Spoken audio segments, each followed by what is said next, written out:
Hey everybody. Welcome to Shawn's spoiler-free review of Fantastic Four: First Steps. Uh Movie just came out this weekend and things worked out well enough that I was actually able to catch it on opening weekend. And I'm glad I did. We'll get started with this. Uh really enjoyed the movie. Um it had what I felt to me had the proper emotional weight. Uh, for those of you who don't know, Fantastic Four was really one of the first Marvel comics, and because of that, the Fantastic Four were often referred to, and probably still to this day, as Marvel's first family.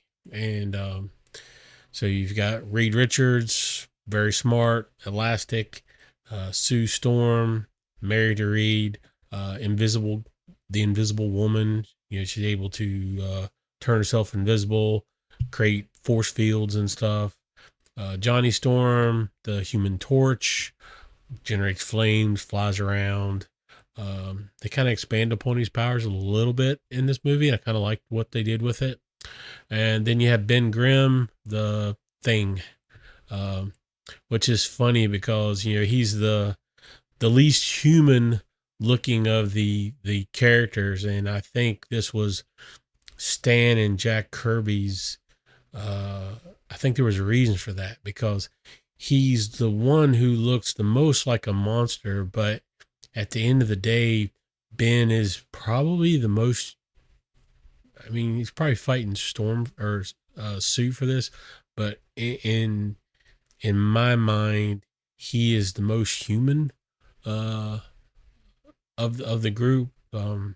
You've got Reed, he's the brain. Uh, Johnny is the driving force. Sue, she's the mom. She's the heart of the group, and I think Ben is the soul. And he's very, uh, he's quiet. Uh, Always kind of thinking, observing, kind of thing, and they really bring that out in the movie, and I was very pleased. I think all four characters, all four actors, did a very good job of really digging deep into, for lack of a better term, the soul of the character, and really bringing that to the forefront. And with that, you see their struggles, you see their what's going on in their heads and stuff. You know, with Reed, his mind is his greatest weapon, and unfortunately, that comes with some repercussions, and the fact that he has to think of what all could go wrong. And unfortunately, I can sympathize with that a little bit because I have a tendency to think about what's the worst possible thing that can happen, and that's kind of Reed's. Uh, that's his thing, is what's the worst thing that can happen, and how can I prepare and future proof my family against that. Sue is, she's the calming mom of the thing. She keeps the group together, and they expand upon that some more. And like I said, Ben, he's the heart or soul, I guess, of the group. That he's Reed's best friend, and you see that in several instances in the movie, which I think works really well. Um, they expand with Johnny a little bit, which I kind of like. If you go back to the early 2000s version of the Fantastic Four with Chris Evans playing Johnny, he was the hothead superstar daredevil, always wanting to be like in the middle of everything, center of attention kind of thing. And this Johnny has some of that, but they've also given him an intelligence and a drive to be more than just that for the team, which I really liked. So as far as the cast, spot on. I think they did an awesome job. Anybody that had problems with Pedro Pascal as Reed, um, you really need to just don't bother, because he nails Reed with all of his concerns and the emotional depth that he brings to it. Vanessa Kirby as Sue. Um, Truthfully, she did such a wonderful job with it. Truthfully, I would have liked to have seen more Ben in the movie. Uh, they, I feel like three of the characters did a whole lot. And Ben, thinking about it more, Ben is his his goal for the movie almost was to kind of ground everything and let you see, with everything that's going on in the movie, what it's like at the human level. Because even though he looks, he's this big rocky monster kind of looking guy, he really is perhaps the most human of the bunch, or the most down to earth of the bunch of them.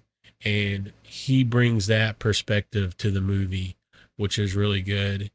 And with the storyline, and no spoilers, the way the story goes and stuff, it brings up some questions about, and it makes you think, what would you do in those, if you were in those kinds of situations and stuff. So as far as casting goes, it was great. um the the the movie is set in an almost 1960s version of the universe. And uh, just little spoiler here. So they're doing the whole multiverse thing, which has been a big thing with Marvel since the since Endgame and all that happened. They've been playing with multiple universes and all that stuff. The Doctor Strange multiverse of madness, really hit upon that. So with this movie, it takes place in its own pocket, your universe basically, and the whole theme of the world is kind of set around the 1960s, which is when the Fantastic Four comics first started coming out with Stan and Jack Kirby. Um, there's a little Easter egg there too. If you stay to the end and you see the end credits, you'll see what they're talking about with the Easter egg, which is I thought was really cool. Um, so that was really nicely done. Uh, so that's the reason why I like the movie. When you're watching the previews and the trailers and stuff, you're like, well, this set before everything? And it's like, no, it's just set in a different world. Um, and it was really good. I like the way they did it. Personally, I kind of thought when Marvel got the rights to Fantastic Four and X-Men back, um, with the Avengers and all that stuff already going on, I felt like this was probably the best way to introduce these characters, was to have the Fantastic Four in their own universe and the X-Men almost in their own universe in it. And then with some big event, which we now know is going to be Avengers Doomsday, or I think it's what it's called. That's basically what's going to happen, is you're going to have these multiverses colliding with the Avengers universe and the Fantastic Four and the X-Men universe, and probably multiple other universes where we may see good and evil versions of our favorite heroes. Um, so they're going to bring all that together, and I thought this was really well done. Um, the action sequences were really cool. I thought they made really nice use of the special effects and stuff. Um, it's not heavily. Um, one of my complaints about the Superman movie that I saw last week or week before last, that whole movie was, a lot of the cinematography was for a 3D movie. And because there's like these things where like Superman's making these, instead of flying like a straight line to get to the problem, he's like zip around left and right and up and down and all this crap. And it's like, dude, why? Um, and it's cause they're shooting it for 3D and they want to make it go, wow, and stuff in the 3D. So this, you know, it's not over the top in that way. It's done in a really cool way. The Silver Surfer, um, her character was amazing. The special effects regarding around her and stuff were really cool. Um, and then Galactus. Now, some people are going to complain that like Galactus isn't big enough. Um,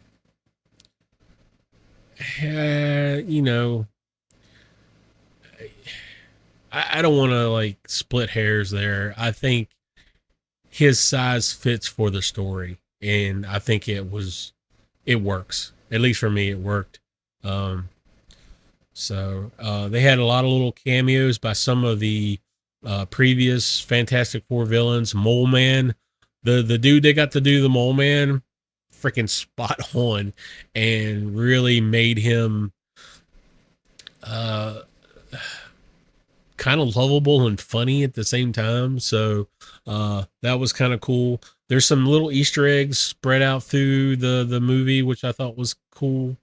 So so yeah, I'm gonna wrap it up with this. Go see it. I think is excellent. I've seen Thunderbolts, Superman, Captain America, whatever that one was, the one with Sam Wilson as Captain and Red Hulk and all that stuff. So I've seen like four comic book movies this year. This by far is the uh, top of the pylon, um, and just because of the emotional weight, the theme, it just everything just kind of clicked and it all meshed together into a very very well done movie. Definitely looking forward to catching it again once it's on streaming.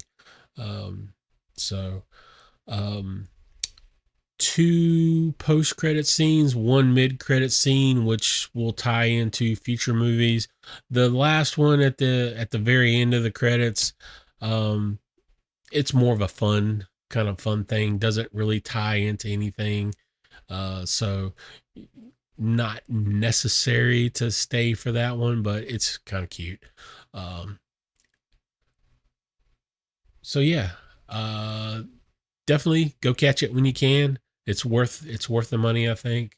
Unless you're having to take like five or six people, then taking a mortgage out is probably going to suck for movie tickets. I got I went to see it at 10 a.m. so should have been matinee price, and I was a movie, uh, um, a small popcorn, and a medium drink at Valley View, and it was $32. So yeah, I could have gone to Longhorn and had a ribeye probably for that, but this was better. So anyway, not sure what else is coming out. The previews that I saw today were kind of meh. So I may not be making it back to the movie theaters anytime soon, which is sad. But it's just the way it is. But anyway, go see it. I enjoyed it. I hope you do too. Feel free to hit me up and drop me a line and if you want to talk about it. And until then, we'll see you later. Excelsior.